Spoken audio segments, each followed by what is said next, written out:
France Inter.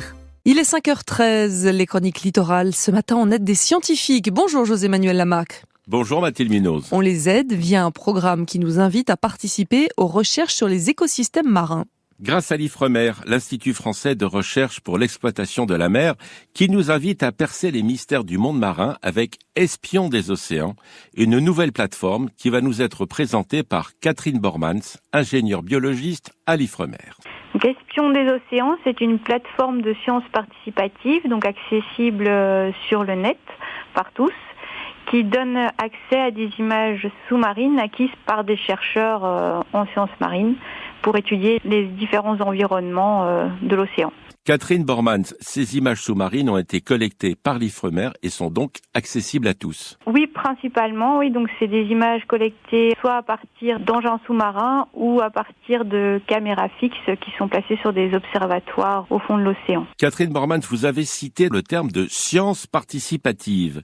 Pouvez-vous nous expliquer ce qu'il en retourne de cette science participative ? C'est demander au grand public d'aider les chercheurs, dans ce cas précis, à analyser des images que nous on collecte, dont on n'a plus les capacités suffisantes en termes de ressources humaines pour arriver à les analyser assez rapidement. Si je comprends bien, Catherine Bormans, l'IFREMER n'a plus les capacités pour arriver à analyser rapidement toutes ces images. D'où cette plateforme Espions des océans ou Spy Ocean, ouverte à toutes et à tous. Mais concernant les images, pouvez-vous nous donner un exemple ? Par exemple, on a les images collectées au niveau d'observatoires en environnement profond, au niveau des sources hydrothermales.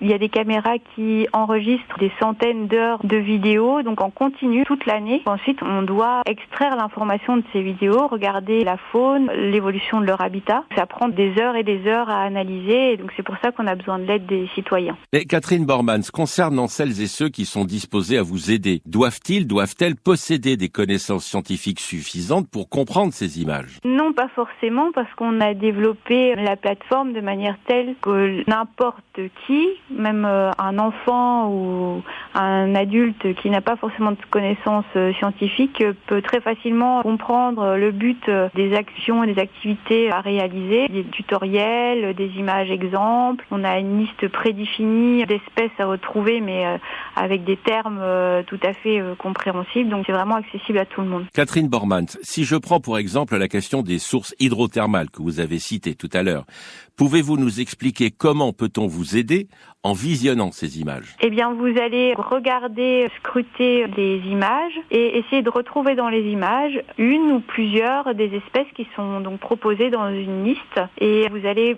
pouvoir les entourer ou les pointer avec juste un point ou une ligne. Donc tout ça, c'est expliqué de façon très interactive et claire dans l'interface. Et comme ça, vous allez passer d'une image à l'autre. Une fois que vous avez fini de bien analyser toute une image, on termine la notation et on passe à une image suivante. Vous faites appel aux passionnés de la mer et aux autres pour devenir un ou une espionne des océans. C'est un appel aux bonnes volontés, mais c'est aussi un constat. Cette fois-ci, la recherche a besoin d'un coup de main citoyen. Oui, c'est pour la bonne cause. C'est vraiment pour aider la recherche, pour aider la science à acquérir davantage de connaissances sur l'océan, et c'est ce qui va permettre à mieux le protéger. Donc c'est vraiment une aide très précieuse et très importante. Alors maintenant, une fois que le message est passé, pour celles et ceux qui sont intéressés, comment vous, l'IFREMER, utilisez-vous le résultat de toutes ces bonnes volontés ? Par exemple, on participe à des événements grand public pour montrer ce qu'on fait avec ces projets-là et avec les données qui sont produites grâce aux citoyens. Merci à vous, Catherine Bormans. Un site internet océan-spy, espion en anglais spy.ifremer.fr, océan-spy.ifremer.fr. À demain, Mathilde Munoz.